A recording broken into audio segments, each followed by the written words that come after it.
Hi guys! Welcome back sa aking channel, Besen TV. Dito ulit ako sa aking garahe ngayon para gumawa ng bagong content saan magpapalit ako ng gulong from winter tire to summer tire or all season tire.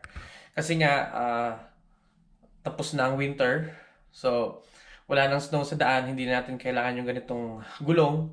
Kasi summertime, pag ginamit mo yung winter tire sa summer, madadamage siya, kaya mas magandang palitan siya ng all-season tire. Dito sa Canada, meron kaming dalawang set ng gulong pang summer tire. Kasi yung all-season tire, kapag ginamit mo siya sa winter, masyadong madulas at it will cause you accident. Kaya nga, pinapalitan namin siya once magpalit na yung season. So, ngayong araw, ipapakita ko sa inyo, i-share ko sa inyo kung paano ko ba ginagawa itong ganitong DIY upang makatipid ng pera, di ba? Kasi nga sa panahon ngayon, pandemic, ang hirap ng buhay.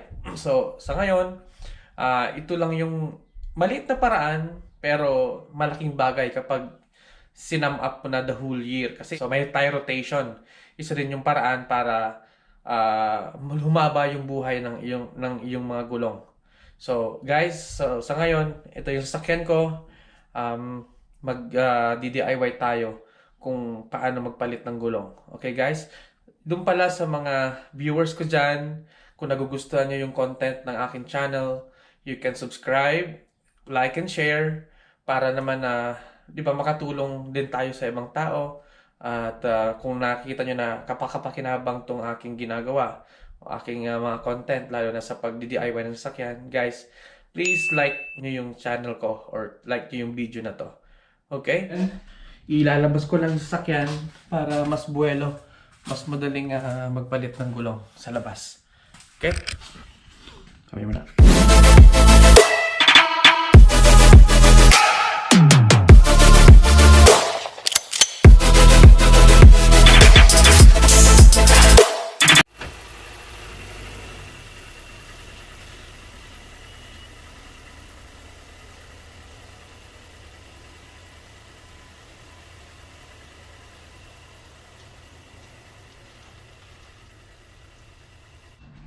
So guys, papakita ko lang sa inyo yung aking gamit sa pagpapalit ng gulong. Okay? So, ito yun guys. Meron akong torque wrench, meron akong breaker, meron akong 22mm na lug nuts, at ito yung aking ang tawag dito? Garage jack. At ito yung aking stand. So, meron akong stopper. So, yan lang guys ang mga gamit na kailangan yung kailangan mag-invest sa ganyang gamit para makapagpalit kayo ng gulong. Lagyan natin ito.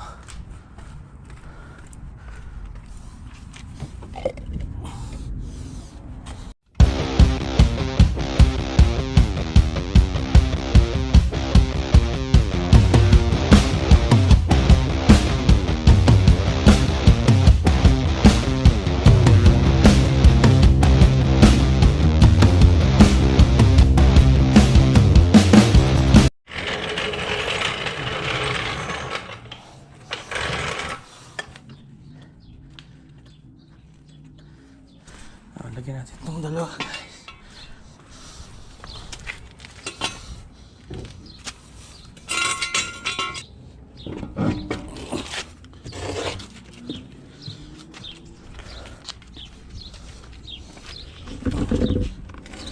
Right. Added protection guys sa ilalim.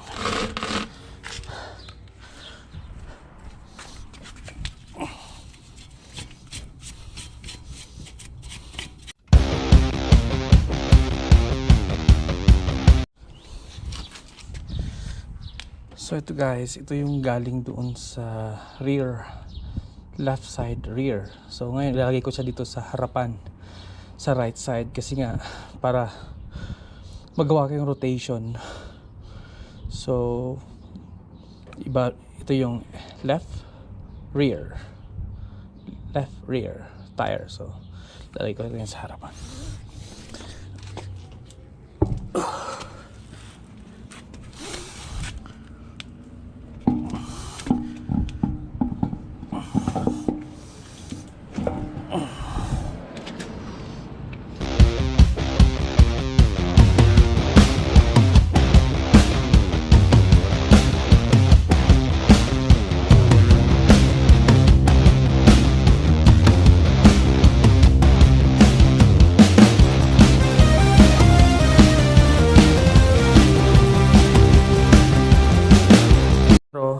itong torque wrench, kailangan meron siyang specific na torque pounds para sa paghihigpit.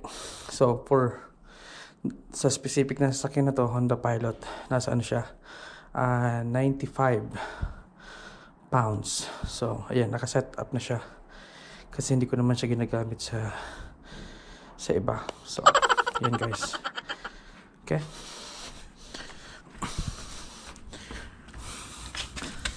At siya pala, pag naghihigpit tayo ng tornilyo, lalo na sa gulong na to, hindi dapat yung paisa-isa. Dapat dito is like, dapat nakastar siya. Dito, dito, dyan, dyan. Okay? Dito, dito, dito, dito, dito. Okay, let's do it.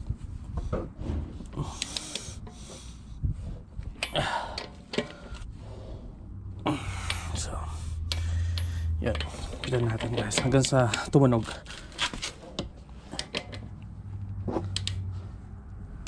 Yun.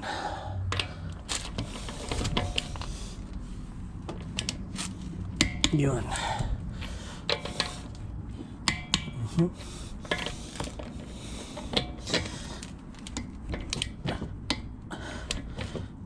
Yan.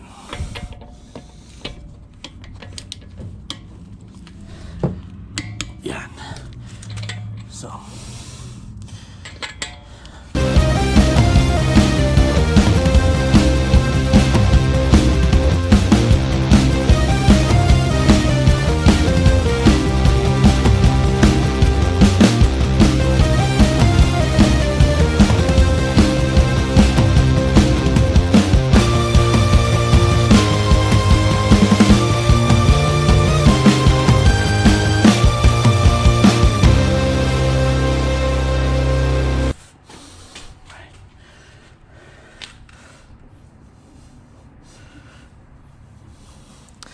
yan guys, susulatan ko to ng palatandaan para malaman ko na kung saan ko siya tinanggal para sa sunod na pagpalit ko ng gulong, alam ko kung saan siya ikakabit.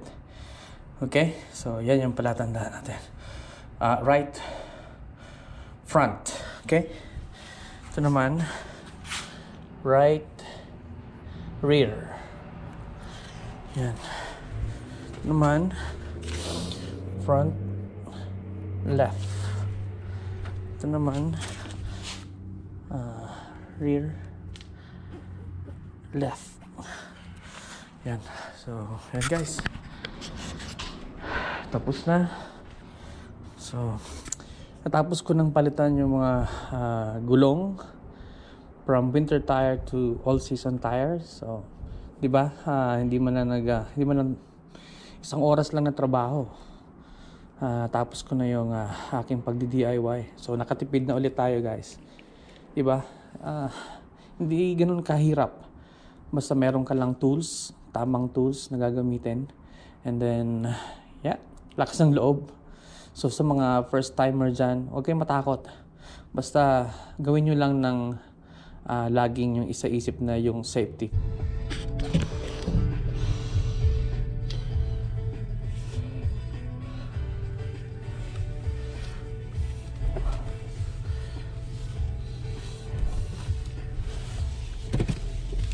Guys, medyo mahina yung hangin ng sasakyan.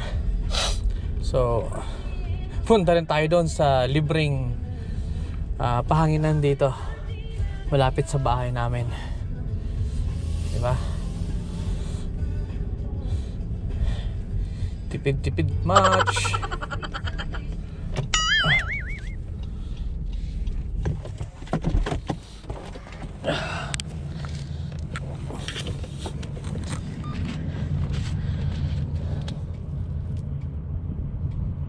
$32. So, then 32 PS.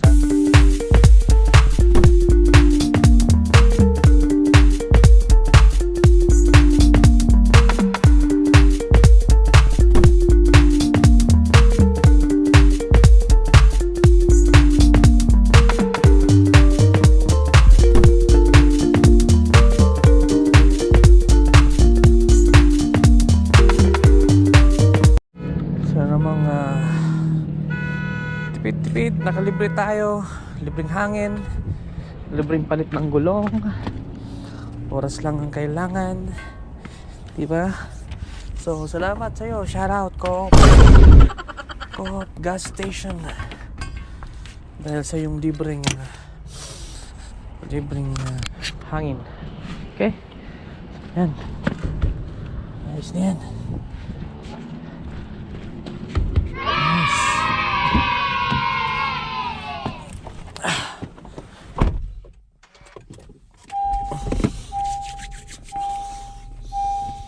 Yo.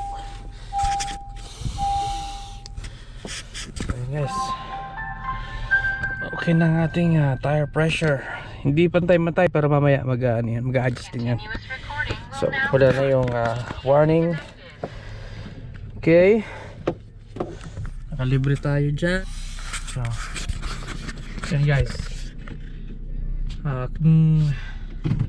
yun yung aking tipid tips ngayong araw na to. So guys, kung nagustuhan nyo pala itong content na to, please don't forget to subscribe sa aking channel, Besen TV Vlogs. Okay, kung saan meron tayong DIY ng sasakyan, meron tayong cooking, meron tayong travel, halos lahat. So completos recados. Okay guys, hit that bell button for notification sa mga bagong upload.